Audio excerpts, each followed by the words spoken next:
Why would I choose you when I can have him and still keep you around? She laughed, so I blocked her, vanished, and moved on. Now even her mom begs me to take her back. Hey, viewers. Before we move on to the video, please make sure to subscribe to the channel and hit the like button if you want to see more stories like this. Thanks. I used to think love was about sticking through the hard parts, pushing past discomfort, trusting even when things didn't feel right. I used to tell myself that loyalty mattered more than pride, that if you really loved someone, you didn't walk away just because things got messy. Turns out, that kind of love only works when both people are playing the same game. I met Rachel 3 years ago at a local networking event. I wasn't even planning to go. I'm not exactly the social type. I work in IT. I'm quiet, laid back, and tend to stay in my own lane. But a friend dragged me along, and that's where I met her. She was magnetic. Loud in a way I wasn't used to. Effortlessly charming. Always in the center of the room, laughing like the world owed her joy. I was stunned she even noticed me. We started talking, and somehow it just clicked. She said I was refreshing. Said I listened better than most guys she knew. That I didn't try too hard, and that was attractive. We started dating a few weeks later, and before I knew it, I was all in. I helped her get her first marketing job. I proofread her resume, coached her through interviews. I paid most of the rent when she said she wanted to quit her retail job and really pursue something meaningful. For a year, I picked up the slack, bills, groceries, Uber rides, late-night food runs. I never minded. I believed in her. She had dreams. She wanted to start a social media consultancy. I even helped her build a basic website, bought her domain, set up the SEO, all of it. I genuinely thought we were building a life together. But over time, I started noticing a pattern. She was always tired when we were alone, always distracted. Phone face down on the table, constant giggles at texts she wouldn't explain. She'd go out with coworkers after work and wouldn't text me until 2 a.m. saying she was too drunk to drive home, so she was staying with a friend. It started happening almost weekly. Whenever I brought it up, she'd roll her eyes. I'm not doing anything wrong, Mike. You just don't trust me. You're smothering me. I need space to have my own life. I backed off. I figured maybe I was being insecure. Maybe I was too quiet for someone like her. Too stable. Too predictable, like her friends always joked. Her friends never liked me, not really. They'd smile and nod when I was around, but I could always feel the undercurrent. The way they praised other guys, flashier guys, louder ones with TikToks and leased BMWs and crypto talk, and side-eyed me when I said I was saving for a down payment on a house. Rachel never defended me. She'd just laugh along. There was one guy in particular, Ethan, who started popping up in stories more often. She said he was a coworker. Nothing like that, babe. She told me once when I asked why he kept tagging her in his stories. Ethan's just fun. Don't get all weird. Still, the late nights got more frequent. Her attention toward me dropped off a cliff. Our physical intimacy dried up completely. Her tone shifted from playful to irritated. Everything I said seemed to annoy her. And I still stayed. Because I loved her. Or at least, I loved who I thought she was. Looking back, I realize how much of myself I erased just to keep things calm. I let her friends disrespect me. I let her dismiss my concerns. I let the gut feeling in my stomach get buried under months of blind devotion. The moment everything cracked wide open was at a house party she invited me to. She said, Ethan's throwing something casual, just a chill night. Come if you want. That was her way of pretending she didn't care if I showed up. So I went. Because some part of me needed to see what was happening for myself. It was loud, drunk, packed with people I didn't know. Mostly 20-something marketing types, gym guys in chain necklaces, girls taking selfies in the bathroom mirror. I was awkwardly sipping a drink in the corner when I heard her voice, laughing, loud, in the kitchen. I couldn't help it. I moved closer. She didn't see me standing near the doorway. I was blocked by the angle of the fridge. She was talking to 2 girls I'd seen around before, one of them her friend Lexi, who really didn't like me. Rachel was leaning on the counter, red Solo cup in hand, hair falling over one eye as she said, and I swear to God I will never forget the words, Mike? Please. Why would I choose him when I can have Ethan and still keep Mike around for security? Her friends burst out laughing. One of them said, Girl, you're evil. And Rachel just grinned. I mean, he's basically my emotional support dog at this point. Loyal and low maintenance. I didn't move. I didn't say anything. I just stared at the floor for a few seconds, long enough for the nausea to hit me like a wave. Then I walked out. Quietly. No scene. No confrontation. I left her at that party, laughing, smug, surrounded by people who thought loyalty was something to mock. She came home drunk at 3 a.m., banging on the door. I let her in. She didn't even notice anything was off. Just mumbled something about crazy night, grabbed a bottle of water, and fell asleep with her makeup still on. The next morning, I asked her if she remembered anything she said. She blinked at me, confused. What are you even talking about? I told her what I heard. Word for word. She didn't deny it. She just shrugged. Okay, maybe I said some stuff. I was drunk. Jesus, Mike. You're seriously gonna act like this is some big deal? That's when I realized the person I loved didn't exist anymore. Or maybe she never did. I didn't yell. I didn't cry. I didn't argue. I just nodded, stood up, and said, all right. I hear you. I think she expected me to beg, or argue, or at least storm out. But I just went silent. Not for minutes, for days. And when I finally acted, it wasn't loud. It was permanent. After that conversation, I didn't say much for the next 2 days. She kept acting like nothing happened. Went out for brunch with her friends. Posted Instagram stories of mimosas and sunglasses and someone's dog in a purse. When she was home, she was on her phone, texting nonstop, barely acknowledging me. I was a shadow in my own apartment. And the more I sat with it, the clearer it became. She really didn't care. I don't know what I was expecting. Maybe some kind of remorse. An apology. At the very least, some discomfort. But she was calm. Comfortable. Like she'd finally put me in my place. And now I could just stay there. She came home late again that Wednesday. I was sitting on the couch, scrolling through old emails, looking at my original apartment lease from before we moved in together. She tossed her keys on the counter and said, I swear, Ethan's boss is such a dick. We were at work till 9, and he still made us stay for a debrief. I didn't say anything. She kicked off her shoes, walked past me, then doubled back when she realized I hadn't responded. Okay, what's this weird vibe? Are you still mad about the party? Seriously. I looked up at her. Calm, flat, empty. I'm not mad. I just finally heard you clearly. She rolled her eyes. God, you're so sensitive. I already said I was drunk. I was just venting. You act like I cheated or something. I stood up, walked past her, and started quietly folding a few shirts into my backpack. Nothing dramatic. Just the basics. Clothes. Laptop. Chargers. Toothbrush. Her tone shifted fast. What are you doing? Packing. For what? For good. She laughed. Actually laughed. You're being ridiculous. You're seriously walking away because I vented to my friends while drunk. I zipped the bag. No. I'm walking away because you meant it. And I finally believe you. She started pacing, arms crossed, that defensive little smirk she used when she was trying to control the conversation. Mike, grow up. Everyone says dumb stuff. You're not perfect either, okay? You've got no ambition, you're predictable, and you've never understood what I actually need. I slung the backpack over my shoulder. Then this should be a relief. She scoffed. Where are you even gonna go? What are you gonna do? You don't have friends. You don't do anything. You're boring. I opened the door, stepped into the hallway. Maybe. But I'd rather be boring alone than disrespected in my own home. And with that, I left. No yelling. No begging. No last look. Just gone. I stayed in a cheap hotel for the first few nights. Then I found a short-term lease about 40 minutes away in a smaller town. It wasn't much, 1 bedroom, old kitchen, creaky floorboards, but it was mine. Peaceful. Silent. I blocked her number. Deleted all our shared accounts. Changed every password.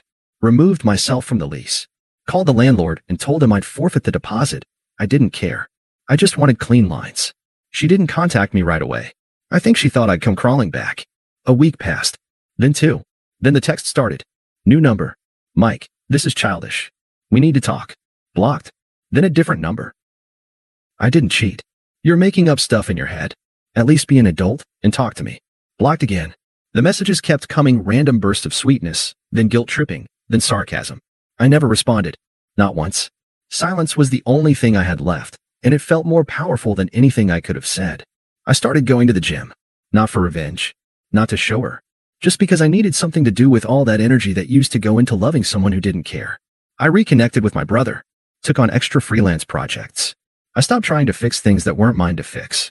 I stopped explaining myself to people who would only twist my words. I started sleeping through the night again. And slowly, almost without realizing it, I stopped thinking about her. 3 months later, a friend I hadn't heard from in a while sent me a screenshot. It was from Rachel's Instagram story. A blurry photo of a drink, some sad caption like, never trust people who pretend to care. Another one showed her sitting on a couch alone, wine glass in hand. The vibe was off. Empty. Performed. The friend added, she and Ethan aren't a thing anymore. He's seeing someone else. Just thought you should know. I didn't respond. I just archived the message. I wasn't surprised. Ethan was always that guy, fun, flirty, slippery. The kind who plays the game well enough to make you think he'll stay. But he never does. Rachel thought she could juggle me and him forever. She thought I'd be her emotional backup generator, always there when things failed. But I cut the cord. Quietly. Fully. And that silence? It started echoing in her life. I could feel it. After I left, I went completely off the radar. No social media. No texts. I blocked her on everything: phone, Instagram, Facebook, even Spotify. I didn't want her seeing what I was listening to. That's how far I took it. Total blackout. And you know what? The silence was hard at first. There were mornings when I'd wake up and instinctively reach for my phone to check if she had texted me something funny. I'd go to make coffee and catch myself grabbing a mug for her too. Little habits that took time to unlearn. Grief doesn't just come from death, sometimes it comes from realizing someone you loved never actually loved you. But the longer I stayed quiet, the more clarity I had. And the more I looked back, the more I saw all the moments I had overlooked. Like the time she told me her friend, Ethan, was giving her a ride home after a work happy hour, but she didn't get home until 2:30 a.m. and smelled like his cologne. Or when she asked me to transfer her half of the rent because she forgot to budget for it, while posting photos of new clothes she just bought. Or how I always ended up holding the camera for her perfect little Instagram life, while being cropped out of every frame.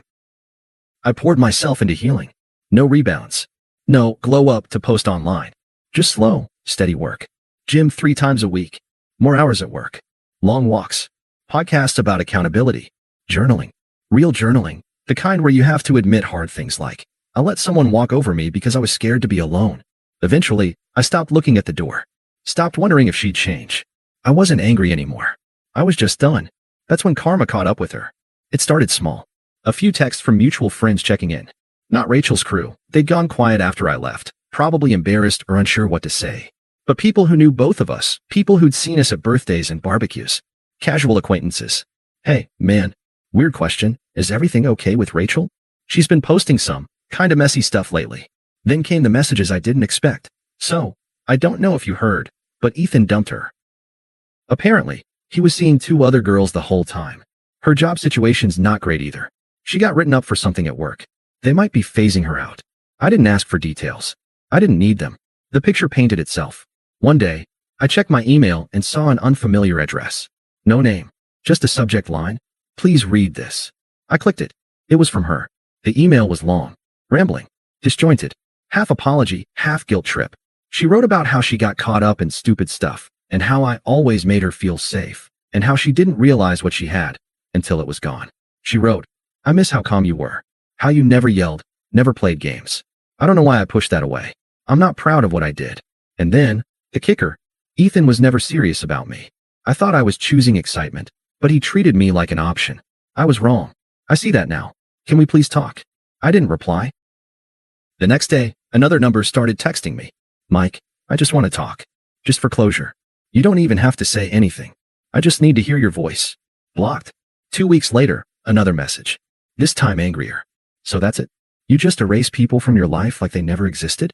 I made a mistake, and now you act like I'm dead to you. Still no response.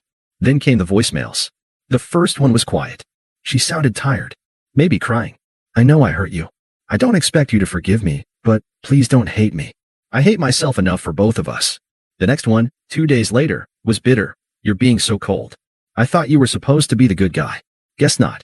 I didn't listen to the rest. Just deleted it. The final one was full on rage. You're a coward.